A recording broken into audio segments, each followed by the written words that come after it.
Viewers, நம்ம இப்போ பார்க்க போகிறது என்ன அப்படின்னா, டெய்லரின் தொடர் f of x என்ற சார்பானது x equal to a இல் முடிவற்ற எண்ணிக்கையிலான முறை வகையிடத்தக்கது. அப்படின்னா என்ன அர்த்தம்? இந்த a அப்படிங்கிற இந்த புள்ளியில் இன்ஃபைனைட் டைம் டிஃப்ரென்ஷியபிள். அப்படின்னா என்ன அர்த்தம்? இன்ஃபைனைட்லி டிஃப்ரென்ஷியபிள் அப்படின்னா நம்ம எத்தனை முறை வேணாலும் வகையீடு செய்தாலும் நம்மளுக்கு முடிவுறு மெய்மதிப்பு கிடைக்கும். எந்த சார்புக்கு?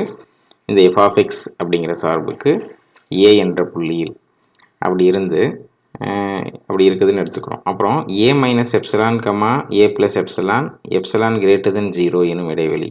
இதுதான் அந்த இடைவெளி. இந்த எண் கோடில் ஏவை மையமாக வச்சு epsilon distance right side a plus epsilon, epsilon distance left side வந்து a மைனஸ் எப்சிலான். இந்த இடைவெளியில் எந்த ஒரு எக்ஸ் மதிப்புக்கும் சார்பு f of xஐ நம்ம இந்த மாதிரி ஒரு தொடர் வரிசையாக எழுதலாம். என்னென்னா f of a plus f dash of a by 1 factorial into x minus a plus fn of a by n factorial into x minus a whole power n plus etc.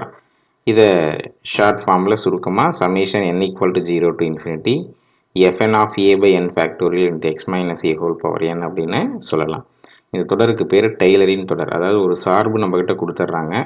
ஒரு புள்ளி x equal to a அப்படிங்கிற அந்த புள்ளியில் டெய்லரின் தொடராக எழுதுங்க அப்படின்னு சொன்னால் நம்ம இந்த மாதிரி தொடர் வரிசையை எழுதி நம்ம F dash F double dash ஒரு 3 4 தேவையான டேர்ம்ஸ் வரைக்கும் நம்ம டிஃப்ரென்ஷியேட் பண்ணி இதில் சப்ஸ்டியூட் பண்ணோம்னா நம்மளுக்கு டெய்லரின் தொடர் நம்மளுக்கு கிடைச்சிரும்.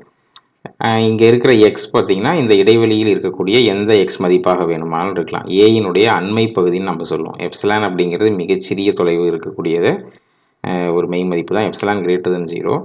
a plus எப்சிலான் அப்படிங்கிறது ஏவுக்கு மிக அருகாமையில் இருக்கக்கூடிய a plus எப்சிலான் என்ற மதிப்பு வரை இருக்கக்கூடிய அண்மை பகுதி. இது வந்து ஏயின் அண்மை பகுதின்னு சொல்லுவோம். ஸோ ஏயினுடைய அண்மை பகுதியில் எந்த எக்ஸ் மதிப்பை எடுத்துக்கொண்டு நாம் இதில் பிரதியிட்டாலும் f of xஐ இந்தவாறு ஒரு தொடர் வரிசையாக நாம் எழுத முடியும் அப்படின்னு சொல்கிறாங்க. இதுக்கு பேர் தான் என்னென்னா டெய்லரின் தொடர். அடுத்து மெக்லரின் தொடர் அது என்ன சொல்கிறாங்கன்னா, இப்போ நம்ம எடுத்துக்கிட்டோம் இல்லையா பாயிண்ட் ஏவுக்கு பதிலாக 0ன்னு எடுத்துக்கிட்டா அது வந்து மெக்லரின் தொடர். அவ்வளோதான். ஏங்கிற பாயிண்ட்டை ரிமூவ் பண்ணிவிட்டு 0வோட அண்மை பகுதியில் உள்ள எக்ஸ் மதிப்புகளில் f of xஐ f of 0 f dash of 0 by இங்கே x மைனஸ் 0ன்னு வரும். அதனால் இங்கே xன்னு மாறிடும். Etcetera fn of 0 by n factorial x power n. இதுதான் வந்து மெக்லரின் தொடர். a என்ற ஒரு பூஜ்ஜியமற்ற எண்ணில் தொடர் வரிசையாக எழுதுனா அது டெய்லரின் தொடர். 0வில் தொடர் வரிசையாக எழுதுறதுக்கு பேர் மெக்லரின் தொடர். ரெண்டுமே சார்பு வந்து முடிவற்ற எண்ணிக்கையிலான வகையிடத்தக்க சார்பு தான். டெய்லரின் தொடர் வந்து பார்த்திங்கன்னா ஏயின் அண்மை பகுதியில் வரையறுக்கப்பட்டுள்ளது. மெக்லரின் தொடர் பார்த்திங்கன்னா 0வோட அண்மை பகுதியில் இருக்கக்கூடிய எக்ஸ் மதிப்புகளில் வரையறுக்கப்பட்டது தான் வந்து மெக்லரின் தொடர்.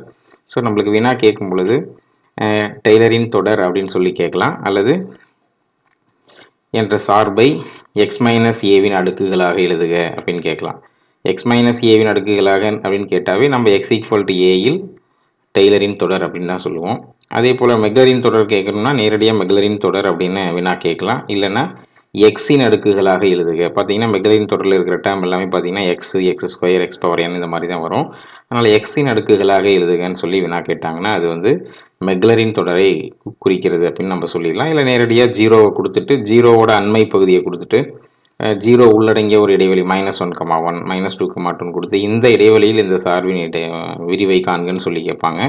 ஸோ அந்த இடைவெளியை பொறுத்தும் நம்ம அது மெக்லரின் தொடர் தான் கேட்குறாங்கன்னு சொல்லி நம்ம ஐடென்டிஃபை பண்ணிக்கலாம். தேங்க்யூ. வீடியோல ஷேர் பண்ணுங்க, சப்ஸ்கிரைப் பண்ணுங்க.